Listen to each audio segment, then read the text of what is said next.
Hello everyone, welcome back to my channel. उसमें हम BSc first year botany कर रहे हैं। तो उसका हमने यूनिट 1 लिया है, viruses and prokaryotes.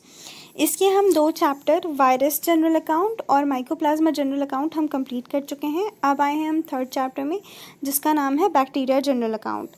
Bacteria general account का पार्ट 1st, 2nd और 3rd हमने कंप्लीट किया। तो हमने पार्ट 1st में देखा था इंट्रोडक्शन ऑफ बैक्टीरिया, फिर हमने देखा था उसका जनरल कैरेक्टर्स, उसके बारे में ब्रीफ हिस्ट्री। पार्ट 2nd में हमने देखा था उसकी सिस्टमैटिक पोजीशनिंग को, उसके बाद हमने उसके ऑकरेंस को देखा और लास्ट में हमने देखा उसके अल्ट्रा स्ट्रक्चर को। और पार्ट 3rd में हमने देखा था स्टेनिंग और न्यूट्रिशन। अब हम 4th पार्ट में आए हैं, जिसका नाम है क्लासिफिकेशन ऑफ बैक्टीरिया। तो let's begin our topic classification of bacteria, chapter 3 bacteria, part 4। ये इंपॉर्टेंट टॉपिक होगा। अब हम देखेंगे क्लासिफिकेशन ऑफ बैक्टीरिया। तो पहले हम देखते हैं क्राइटेरिया। क्राइटेरिया का क्या मतलब होता है? मतलब किसी भी चीज़ को डिवाइड करने के लिए हमको कुछ चीज़ें दिमाग में रखनी पड़ती है कि अगर हम किसी बहुत सारे ग्रुप ऑफ बच्चे हैं, मान लो अगर हमको उनको 2 क्लासेस में डिवाइड करना है तो हम उनको किसी क्राइटेरिया में डिवाइड करेंगे, किसी चीज़ को ध्यान में रखते हुए कि अगर हम उनको डिवाइड कर रहे हैं तो किस चीज़ के बेसिस में करेंगे। हम उनको एज के बेसिस में कर सकते हैं कि जो बड़े हैं वो एक क्लास में, जो छोटे हैं वो दूसरे क्लास में। हम उनको इंटरेस्ट के बेसिस में कर सकते हैं कि अगर बहुत सारे लोग हैं जिनको डांस में इंटरेस्ट है तो वो एक क्लास में, और अगर दूसरे हैं जिनको सॉन्ग में इंटरेस्ट है तो वो दूसरी क्लास में। इसके बेसिस में हम क्लासिफिकेशन कर सकते हैं। ऐसे ही बैक्टीरिया के क्लासेस में हमने क्या क्या फैक्टर लिया है?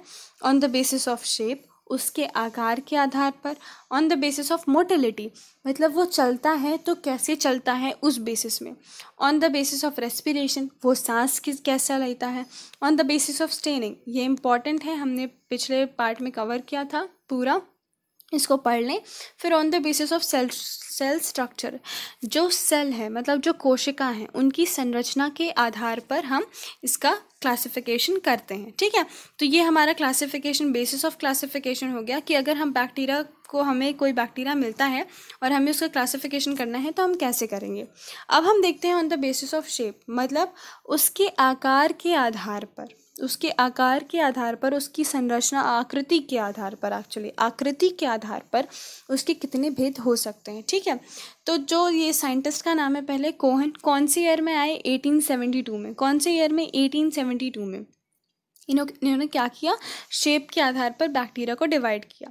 पहला शेप कौन सा था? स्फेरिकल। उसको हम क्या कहते हैं? कोकी। ठीक है, कोकस। The word कोकस is derived from the Greek word कोकस। ठीक है, जो वर्ड लिया वो ग्रीक वर्ड से लिया गया था। उसका क्या मतलब होता था? ग्रैन्यूल।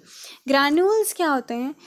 जैसे हम काफ़ी बार आपने देखा होगा कि रेत में बहुत बड़े बड़े पत्थर होते हैं जो पूरे गोल आकार चिकने होते हैं। ठीक है, उनको हम कहते हैं ग्रैन्यूल्स। तो कोकस का क्या मतलब होता था? ग्रैन्यूल्स होता था। वो ग्रीक वर्ड था जिससे हमने ये कोकस शब्द लिया है। दे आर स्फेरिकल और ओवल। ये स्फेरिकल इनको कहा जाता है, पर ज़रूरी नहीं है कि स्फेरिकल ही हो, ये ओवल भी हो सकते हैं।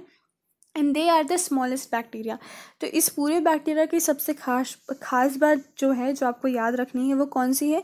कि वो क्या होते हैं? स्मॉलेस्ट बैक्टीरिया होते हैं। फिर उसके बाद ये नाम दिए हुए हैं, इनको सिर्फ पढ़ लो।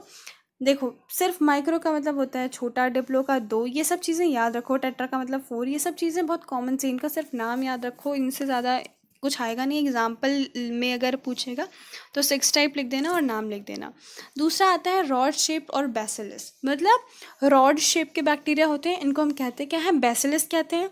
देखो, अगर रॉड शेप लिखा है तो ऑब्वियसली कैसा होगा? रॉड शेप का होगा और सिलेंड्रिकल होगा। ठीक है, रॉड शेप कैसा होता है? रॉड कैसी होती है कोई पूछेगा तो सिलेंड्रिकल ही होती है। दे मे बी नॉन मोटाइल और मोटाइल। हो सकता है कि ये चल सकते हों या फिर वो ना चल सकते हों। ज़रूरी नहीं है कि वो चल ही लेगा, या फिर ये भी ज़रूरी नहीं है कि वो ना चल पाए। ठीक है, the word is derived from Greek word. फिर से कौन सी लैंग्वेज से लिया गया? ग्रीक भाषा से ये शब्द लिया गया था, विच मीन्स रॉड। उसका मतलब क्या होता था? रॉड होता था। फिर ये 3 टाइप गिवन है।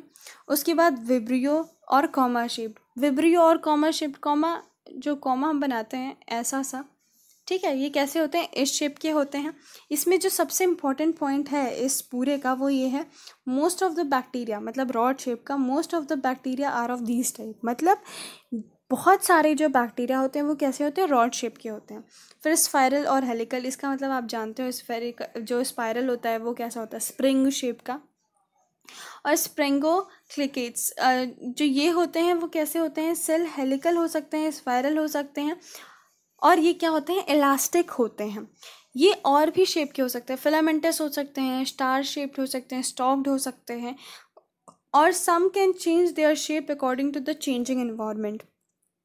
जैसे इन्वायरमेंट चेंज होता है उसके बेसिस में ये अपना शेप चेंज कर सकते हैं। ठीक है, इनके एग्जाम्पल याद रखना, अगर याद रखना हो तो। ज़्यादा इम्पोर्टेंट क्या है, उसके डेफिनेशन, उसका नाम और उसके टाइप हैं अगर तो। ठीक है, इसको याद रखना, ये हमारा शेप कंप्लीट हो जाता है।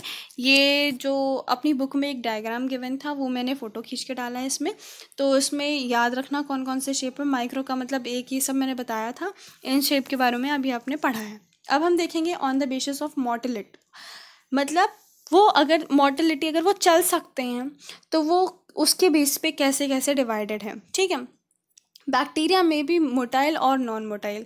कोई भी बैक्टीरिया जो तुमने लिया है वो या तो चल सकेगा या नहीं चल सकेगा, दो ही पॉसिबिलिटीज़ हैं। ठीक है, ऐसा नहीं है कि बीच वाला कुछ, ऐसा नहीं होता। ठीक है, फिर मोटाइल बैक्टीरिया हैव फ्लैजेला, जो भी चल सकेगा उसमें फ्लैजेला होगा। फ्लैजेला क्या होता है, thread like structure which helps a body to move, मतलब धागे के जैसा, ये मान लो बैक्टीरिया है तो उसमें धागे के जैसा कुछ होगा जो इस बैक्टीरिया के चलने के लिए मदद करेगा। ठीक है, on the basis of distribution of flagella the bacteria are divided into many types, 5 types. ठीक है, मतलब इस बेसिस में कि बैक्टीरिया चल पाता है कि नहीं, इसके बेसिस में बैक्टीरिया 5 टाइप में डिवाइडेड है।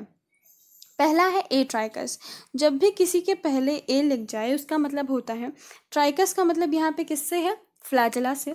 ए जिसके आगे ए लग जाए उसका मतलब वो एब्सेंट है। ठीक है, जैसे ए सेक्सुअल में क्या होता है, सेक्सुअल एब्सेंट होता है, ऐसे ही ए ट्राइकस में क्या होगा, ट्राइकस एब्सेंट होगा।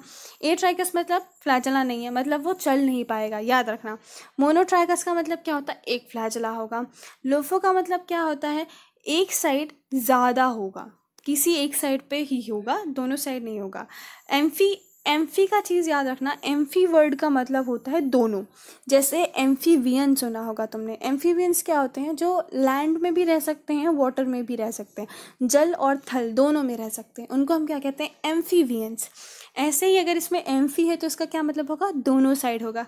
फिर पॉलीट्राइकस, पॉलीट्राइकस का क्या मतलब होता है, बहुत सारे बहुत जगह पे होंगे, ऐसा नहीं है कि एक ही जगह पे हैं। ये रहा डायग्राम, इसको याद रखना, क्योंकि अगर तुमको on the basis of flagella पूछता है और तुम ये डायग्राम बनाते हो तो तुम वेरी स्मार्ट वाले माने जाओगे। ठीक है, ये ए ट्राइकस है, ये मोनोट्राइकस है, ये लोफो है, देखो एक साइड पे 3 है और दूसरे साइड पे नहीं है। ये देखो एम्फी में 2 में ग्रुप में है और एक साइड या फिर एक एक भी है। इसमें क्या है, इसमें बहुत सारे हैं। ठीक है, हर अलग अलग डायरेक्शन में अलग अलग तरीके से निकले हुए हैं। अब हम देखेंगे on the basis of respiration, उसके सांस लेने के आधार पर। The process of respiration is similar in bacteria like that of higher plant. जैसे बड़े पौधों में, पेड़ों में रेस्पिरेशन होता है, वैसे ही रेस्पिरेशन किस में होता है, बैक्टीरिया में। They lack mitochondria but their function is performed by mesosomes। उनमें माइटोकॉन्ड्रियल नहीं होता, पर हमने अल्ट्रा स्ट्रक्चर वाले में पढ़ा था जो मीजोजोम होता है वो किसकी तरह एक्ट करता है, माइटोकॉन्ड्रिया की तरह present on the plasma membrane. और वो कहाँ होता है, प्लाज्मा मेम्ब्रेन में। The energy liberated during respiration is utilise in various vital activities. Vital का मतलब क्या होता है, इम्पॉर्टेंट। ठीक है, तो इसका मतलब क्या हुआ, नॉर्मल सी बात है, अगर तुम्हारे पास एनर्जी है, तुम्हारे पास पैसा है, तो तुम कहाँ खर्च करोगे, सबसे इंपॉर्टेंट चीज़ों में, खाने में, एजुकेशन में, हेल्थ में, है ना, या फिर अपनी लाइफ अपग्रेड करने में, अगर तुम्हारे पास एक्स्ट्रा पैसा है। अगर तुम्हारे पास कम ही पैसा है तो तुम एजुकेशन में, हेल्थ में और अपने खाने पानी में उसको इन्वेस्ट करोगे।